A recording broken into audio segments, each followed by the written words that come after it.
Mali bolola tolantanaw musow ka san 19 kulu o sen bɔla diɲɛ ɲɔgɔn danba la. An balima aw bisimila Malaktu ka kunnafoni kɛnɛ kan. An ka bi kibaruya o bɛ tali kɛ farikolo ɲɛnajɛ la. Musow ka bolola tolantan ni o ye baskɛti ye minnu si bɛ taa san 19 na U19 a yirala k'a fɔ ko olu sen tɛna ye diɲɛ ɲɔgɔn danba la mun kun bolo dalen don juwe kalo tile 12 ka taa bila a tile 20 na. K'aw ladɔnna k'a fɔ ko ninnu sen dɔbaliya ni ɲɔgɔndan in na ko a sababu bɔla visa ko gɛlɛya la sabula bololatɔlantan in kan ka kɛ yɔrɔ min na ni o ye Czech jamana ye olu ma sɔn k'u ka visa di Mali basketkɛlaw ma ale ni u nɔfɛ mɔgɔw. K'aw hakili lajigi k'a fɔ kabini san 2022 kɔnɔna la République Tchèque olu ka ambassade bɔla Mali kɔnɔna la yan nɔ k'a sababu kɛ lakana cogoya ale ni Mali ni nanzara jamanaw olu cɛla cogoya ma. O kama Mali ye wulikajɔ kɛ ka ɲɛsin Czech jamana u ka ambassade min sigiyɔrɔ bɛnnen don Senegal jamana ma kɛrɛnkɛrɛnnenya la Dakar ka taa visa ko ninnu ɲɛnabɔ yen nɔ. Nka walasa a sɔrɔli bɛ se ka nɔgɔya u gɛrɛla Espagne ambassade la o ka se ka dɛmɛ don u ma.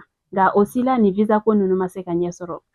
Fédération Malienne de Basketball o ɲɛma Jean-Claude Sidibe o y'a yɛrɛ k'a fɔ ko a ye kunnafoniya dɔw sɔrɔ kun min na visa ma se ka sɔrɔ basketkɛlaw fɛ ko o kɔni ma bɔ dɔwɛrɛ la ko sabula ko finitigilaka 2 ko olu kɔni tɔgɔ kun bɛ lisi la ko ale ye sɛgɛsɛgɛli minnu kɛ o jaabi taara kɛ o de ye. Mali ka nin basketkɛla minnu filɛ nin ye olu de ye champion d'Afrique ye farafinna o jɔnjɔn bɛ olu de bolo.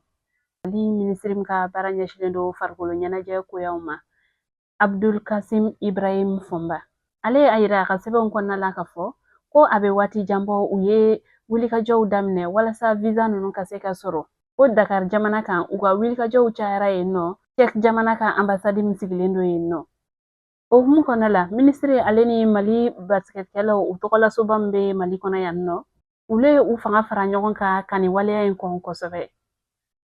Wa tɛnɛndon fɛnɛ juwe kalo tile 14 Mali minisiriso min ka baara ɲɛsinnen don Mali jamana ni jamana wɛrɛw cɛla dilanni ma ni o ye ministère des affaires étrangères ye. Ale yɛrɛ fɛnɛ ye nin waleya ninnu kɔn kosɛbɛ. Ale y'a yɛrɛ k'a fɔ ko basketkɛla ninnu u kun tɛ ka taa Mali kelen tɔgɔ la ko nka u kun bɛ ka taa farafinna bɛɛ de tɔgɔ la ko sabula olu de ye champion d'Afrique ye. Nin bololatɔlantan in programme na Mali ni Australie olu kun kan ka juwe kalo tile 12 sibiri tɛmɛlen.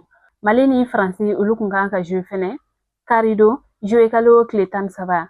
Mali ni Brésil olu kun kan ka juwe bi tarata donya in na juwe kalo tile 15.